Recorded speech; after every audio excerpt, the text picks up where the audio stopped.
Hello and welcome, ladies and gentlemen. It's midnight now here in Cairo, and this is a new edition of Panorama News. In the upcoming 35 minutes, we'll be bringing you the latest of the political, business and sports news from all around the world. I'm Hani Saif. I'll be your host for tonight, and we'll start off with the political news, and these are the headlines.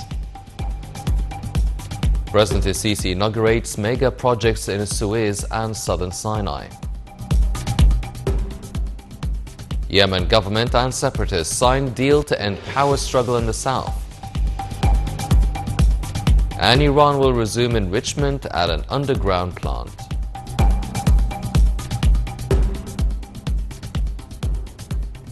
Welcome back. The news and details. President Abdel Fattah al-Sisi inaugurated on Tuesday a number of mega projects in the governorates of Suez and southern Sinai. Those included a new factory in the Suez Steel Company, another for marble and granite, 239 housing buildings, 2 electricity stations, and the new naval dock for the Sumed Company. During the inauguration ceremony, the president said that £800 billion worth of investments were allocated to national projects in Sinai over the past 5 years. President Abdel Fattah al-Sisi inaugurated on Tuesday a number of national mega projects in the governorates of Suez and South Sinai. The projects included a new factory in the Suez Steel Company, a new factory for marble and granite, 239 housing buildings, 2 electricity stations, and the new naval dock for Sumed Company. Speaking during the ceremony, the president noted that the development of the road of the Sharm el-Sheikh tunnel was planned to avoid hundreds of accidents and previous problems stemming from floods. Sisi said that working is underway to build a new 350-kilometer road from the Ahmed Hamdi tunnel to Taba.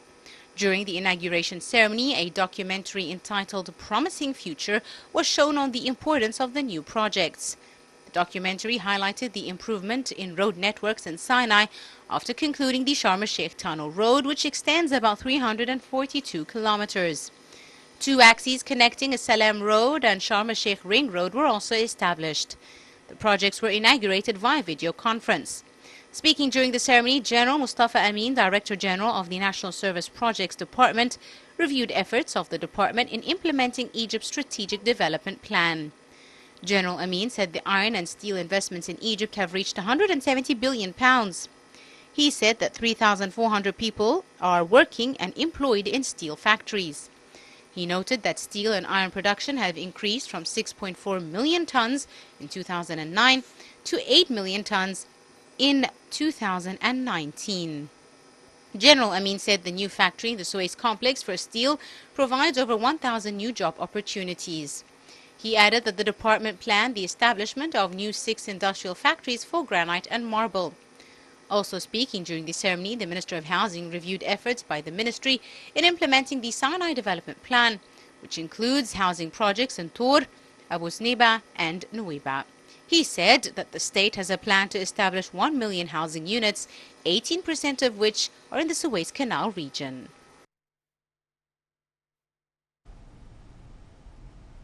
President Abdel Fattah al-Sisi held phone talks with British Prime Minister Boris Johnson, focusing on means of fostering bilateral ties in various domains.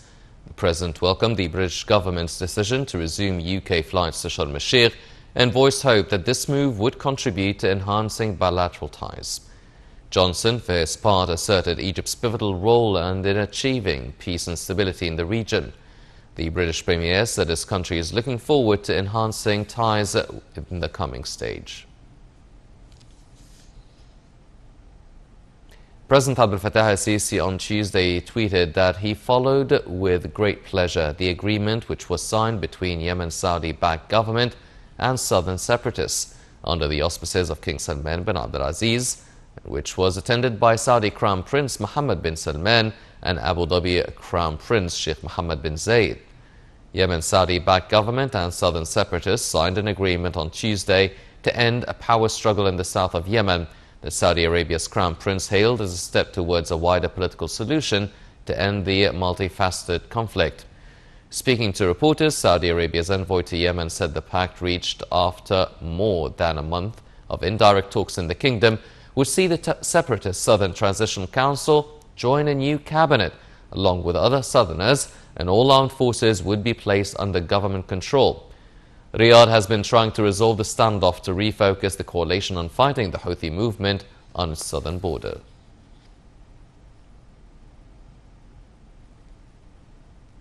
Upon an invitation from the U.S. administration, Foreign Minister Sameh Shoukry will participate in a meeting for the foreign ministers of Egypt, Sudan and Ethiopia in Washington on Wednesday. The meeting, which will be attended by World Bank representatives, seeks a breakthrough in the impasse regarding the Ethiopian Renaissance Dam. Foreign Minister Sameh Shoukry held talks with U.S. President Donald Trump's senior advisor Garrett Kushner in Washington on Tuesday. The meeting tackled means of pushing forward bilateral ties in light of the strategic relations binding both nations, with the aim of enhancing them and realizing mutual interests. The talks also centered on a number of regional and international issues of mutual concern, including the Palestinian cause. Shoukry reviewed Egypt's efforts to resume negotiations aimed at achieving a reconciliation among Palestinian factions and ending inter-Palestinian rifts, realizing calm in Gaza, and alleviating Palestinian suffering and raising their living standards. The two sides also probed means of reaching peaceful settlements for regional crises, notably in Libya and Syria, with Shoukry expressing Egypt's rejection of the Turkish illegal invasion of parts of northern Syria. The top diplomat stressed the significance of continuous consultations and coordination between the two countries to achieve peace and stability in the Middle East. Shoukry and Kushner also discussed Ethiopia's Renaissance Dam and Cairo's efforts to reach a just agreement that realizes Egyptian, Sudanese and Ethiopian interests, in addition to the reasoning behind the stalled negotiations due to Ethiopia's ongoing stances. The minister thanked Washington for hosting Wednesday's talks between the three Nile Basin countries. The meeting, which will be attended by World Bank representatives, seeks a breakthrough in the impasse regarding the Ethiopian dam. During his stay in Washington, Shoukry is expected to hold consultations with various U.S. parties to exchange views on regional and international issues of mutual concern.